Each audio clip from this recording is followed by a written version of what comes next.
আমরা শুনছি বিভিন্ন কার্ড দেওয়া হবে,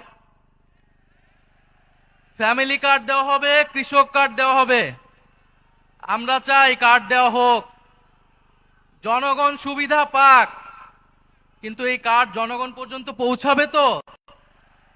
2000 টাকার কার্ড নিতে 1000 টাকা ঘুষ দেওয়া লাগবে না তো? সেই জন্য এইরকম একটি ফ্যামিলি কার্ড আপনাদের কাছে পৌঁছে দিতে চাই মা বোনদের কাছে, যেই ফ্যামিলি কার্ডের কথা একটু আগে আমি বলেছি। কিন্তু সকল কিছু নির্ভর করবে একমাত্র রাব্বুল আলামিনের রহমতের উপরে। প্রধান আকর্ষণ যাকে ঘিরে আজকের এই জনসমাবেশ, ডাক্তার শফিকুর রহমান। উনি বাংলাদেশ জামাতি ইসলামের সংগ্রামী আমির। তবে এতটুক পরিচয় ওনার জন্য বর্তমান বাংলাদেশে যথেষ্ট নয়। 10 দলীয় নির্বাচনে ঐক্যের প্রধান কাণ্ডারি,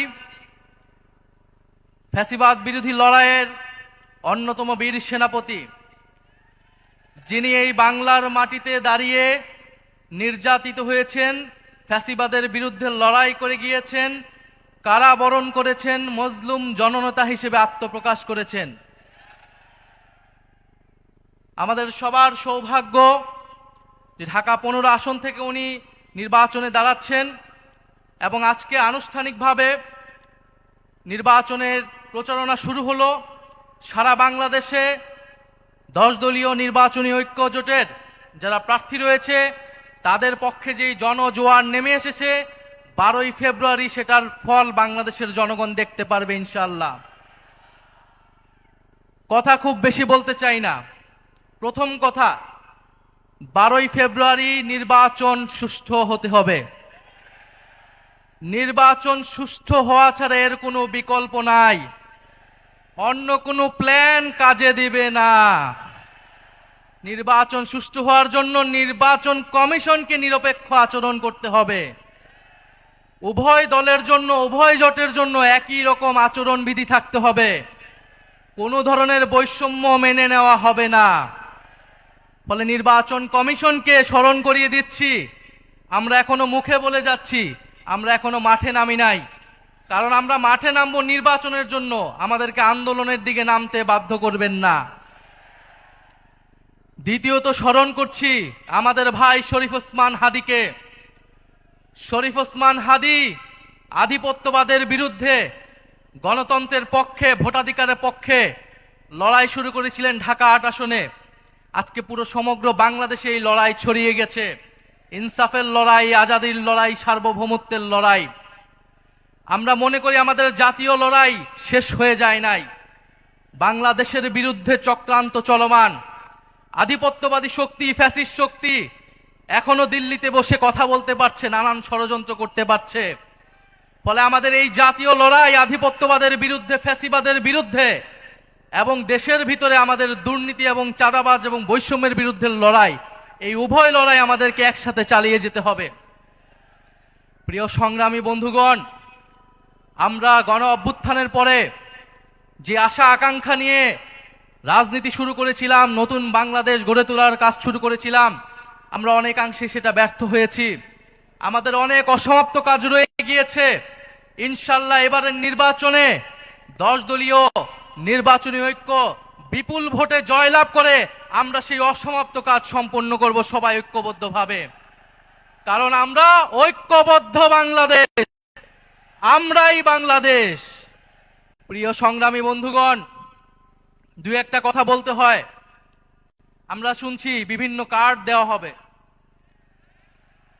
ফ্যামিলি কার্ড দেওয়া হবে, কৃষক কার্ড দেওয়া হবে। আমরা চাই কার্ড দেওয়া হোক, জনগণ সুবিধা পাক, কিন্তু এই কার্ড জনগণ পর্যন্ত পৌঁছাবে তো? 2000 টাকার কার্ড নিতে 1000 টাকা ঘুষ দেওয়া লাগবে না তো? তাহলে ঘুষ, চাঁদাবাজি সেটা যদি আমরা নির্মূল না করতে পারি, এই সকল সুযোগ সুবিধা কি জনগণের কাছ পর্যন্ত পৌঁছাবে? একদিকে বলা হচ্ছে কার্ড দিবে, আরেকদিকে ঋণ খেলাপিদেরকে সংসদে নিয়ে যাওয়ার চেষ্টা করা হচ্ছে। নির্বাচন কমিশনকে ব্যবহার করা হচ্ছে, আদালতকে চাপ প্রয়োগ করা হচ্ছে। ফলে এ কেমন দ্বিচারিতা? যদি প্রকৃতপক্ষেই জনগণকে সুবিধা দেওয়ার নিয়ত থাকে, তাহলে কেউ ঋণ খেলাপিকে নমিনেশন দিতে পারে না। যারা ঋণ পরিশোধ করে নাই, তারা সংসদে গেলে আপনার মনে হয় তারা ঋণ পরিশোধ করবে? আর এরা আবারও ঋণ নিবে, এরা আবারও টাকা লুট করবে, এরা আবারও টাকা পাচার করবে বিদেশে। আমরা তো এই বাংলাদেশ চাই নাই, আমরা তো সেই লুটেরাদের বিরুদ্ধেই গণ অভ্যুত্থান করেছি। পরে নতুন কোন লুটেরাদের আমরা ক্ষমতায় যেতে দিব না, বাংলাদেশের জনগণ তাদেরকে ক্ষমতায় যেতে দিবে না। সংগ্রামী বন্ধুগণ, বলা হচ্ছে বস্তিবাসীকে ফ্ল্যাট দেওয়া হবে। বস্তিবাসী ফ্ল্যাট চায় নাই আমাদের কাছে, আপনাদের কাছে। বস্তিবাসী চায় নিরাপদ জীবনের নিশ্চয়তা।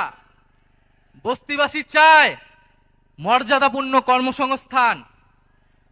বস্তিবাসীকে ঢাকা শহরে আজ পর্যন্ত যারা ফ্ল্যাট দেওয়ার অঙ্গীকার করেছে, তারা বস্তি উচ্ছেদের পরিকল্পনা করেছে। তারা বস্তিতে আগুন লাগিয়েছে, বলা হয়েছে আপনাদেরকে ফ্ল্যাট দিব, আপনারা বস্তি থেকে উচ্ছেদ হন। আমরা আল্লাহ না করুক হয়তো এই ধরনের কোনো প্ল্যান নাই। জান্নাতের মালিক আল্লাহ, অবশ্যই মহান সৃষ্টিকর্তা, আর ভোটের মালিক জনগণ। ভোটের মালিক নাগরিক। দেশের মানুষ বুঝে বুঝে যাবে আরো দ্রুতই যে কারা নির্বাচনের আগে প্রতারণা করছে, কারা দেশের মানুষকে ঠকাচ্ছে, কারা সংস্কারের বিরুদ্ধে অবস্থান নিচ্ছে। প্রিয় সংগ্রামী বন্ধুগণ, 12ই ফেব্রুয়ারি 10 দলীয় নির্বাচনী ঐক্যের সমর্থিত যার প্রার্থী রয়েছেন, যার যেখানে মার্কা রয়েছে, এই ঢাকা 15 আসনে দাঁড়িপাল্লা, অন্যান্য আসনে শাপলাকলি, রিক্সা সহ 10 দলীয় জোটের যেই মার্কাগুলো রয়েছে, আপনারা তাদেরকে জয়ী করবেন, তাদের সাথে থাকবেন।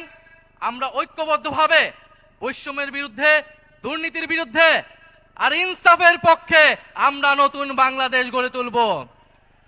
শেষে যাওয়ার আগে আরেকটি কথা, এবারে নির্বাচন শুধু সরকার বদলের নির্বাচন নয়, দেশ বদলের নির্বাচন। এবারে নির্বাচন ক্ষমতা পরিবর্তনের নির্বাচন নয়, ক্ষমতার কাঠামো পরিবর্তনের নির্বাচন। ফলে নির্বাচনের সাথে আরেকটা গণভোটও আছে। এটা অনেক দল ভুলে যায়, কিন্তু আমরা ভুলি না, জনগণও ভুলবে না। ফলে গণভোটে আমরা কি দিব?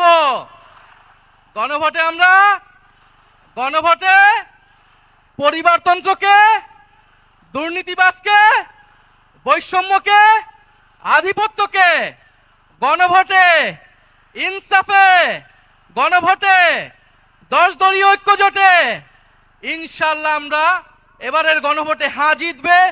10 দলীয় নির্বাচনী ঐক্য জয়লাভ করে সরকার গঠন করবে এবং বাংলাদেশকে সামনের দিকে নেতৃত্ব দিবে। ইনকিলাব জিন্দাবাদ। আসসালামু আলাইকুম।